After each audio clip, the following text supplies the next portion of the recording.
Halo sobat, selamat datang di channel saya. Apa kabar hari ini? Semoga kalian sehat ya. Jadi geng, kasus yang akan kita bahas hari ini terjadi di Taiwan, yang mengisahkan tentang tindak kekerasan yang terjadi pada balita berumur 1 tahun hingga tewas. Apa motif sebenarnya si pengasuh dengan tega melakukan hal sekeji ini? Langsung saja kita bahas secara lengkap di channel ini. Kita mulai ceritanya. Pertama saya mengajak kalian untuk membahas latar belakang pengasuh terlebih dahulu. Akan tetapi geng, saya tidak mendapatkan banyak informasi mengenai si pengasuh tersebut. Sayang sekali. Kita lanjut ceritanya. Jadi geng, pengasuh yang diketahui bernama Liu Liu, nama samaran itu mempunyai suami. Akan tetapi belum diketahui namanya. Yang cukup mengejutkan, suami dari Liu Liu tersebut mengoperasikan bisnis kapal pancing laut. Dia mengaku sebagai seorang sersan mayor geng, dan telah lama menjalankan bisnis kapal tersebut. Ia membeli kapal pancing itu sangat mahal geng, yaitu senilai lebih dari 3 juta dolar Taiwan, atau kalau dikonversikan ke rupiah itu sekitar 1 miliar lebih lah geng, dan dia sering memamerkan kemewahan kapalnya di media sosial. Kapal yang dioperasikan tersebut dikenal sebagai salah satu kapal pancing terbaik di daerah Tamsui. Setelah kasus penganiayaan Kai Kai terungkap, kapal milik suami Liu diduga menjadi sasaran kemarahan publik. Ada yang melemparkan air bekas pinang sebagai bentuk protes. Menurut laporan dari media Set News, tetangga Liu mengungkapkan bahwa keluarga Liu memiliki 3 bangunan dengan total 12 unit. Diperkirakan nilai total properti mereka mencapai lebih dari 100 juta dolar. Liu dan keluarganya tinggal di bangunan pemukiman di lantai 3, sedangkan lantai 1 dan 2 disewakan dengan harga sekitar 10.000 dolar Taiwan per bulan.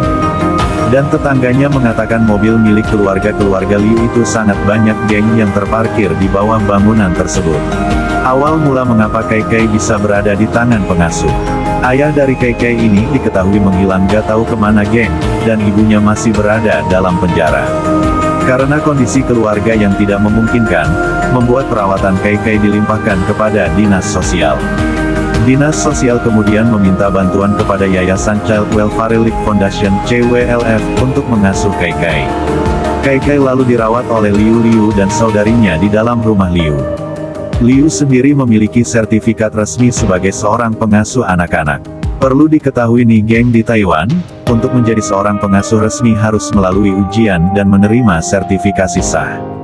Dan semenjak bulan September tahun 2023, Kai Kai resmi diasuh oleh Liu. Menurut pemberitaan, sebelum masuk ke dalam penjara, ibunda Kai Kai sebenarnya sudah menemukan seorang pengasuh pribadi.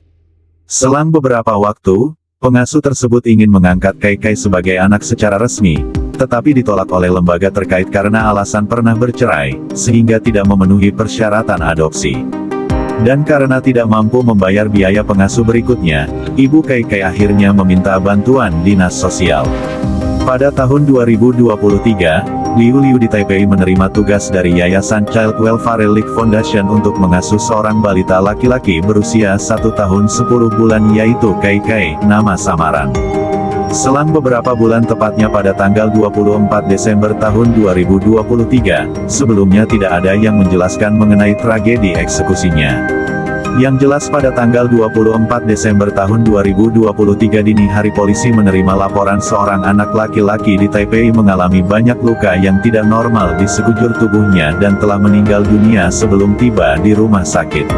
Walaupun upaya penyelamatan gencar dilakukan oleh medis, akan tetapi nyawa anak tersebut tidak dapat tertolong.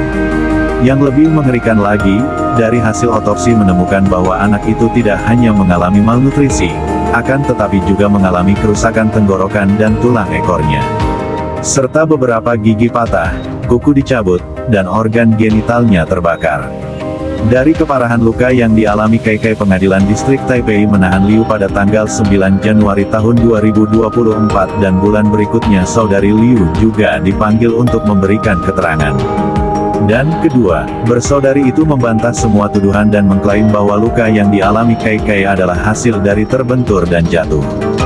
Namun setelah penyelidikan, Liu bersama saudarinya dicurigai memiliki keterlibatan atas kematian Kai Kai.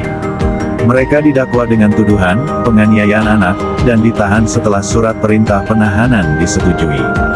Setelah menyita ponsel kedua saudari tersebut, tim penyidik menemukan salah satu dari mereka menekan kepala KK ke kakinya hingga membentuk huruf U, dan mengikatnya dengan kain dan memasukkan ke dalam ember. Lalu KK berusaha susah payah sampai akhirnya ember pun terbalik dan ditertawakan oleh kedua saudari tersebut dan mereka memasukkannya kembali.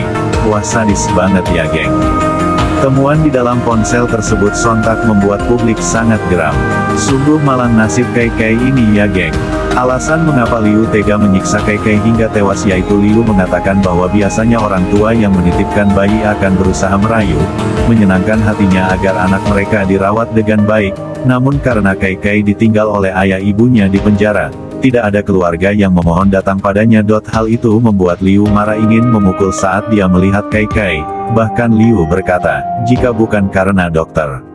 Sun Yat-sen gaji bulanan sebesar 30.000 dolar Taiwan saya tidak akan mau mengasuhnya. Untuk hukuman yang diberikan untuk Liu sejauh ini saya belum menemukan berita tersebut, namun apabila kalian mengetahui boleh tulis di kolom komentar. Apa pelajaran yang dapat kita ambil dari kasus ini, tulis di kolom komentar.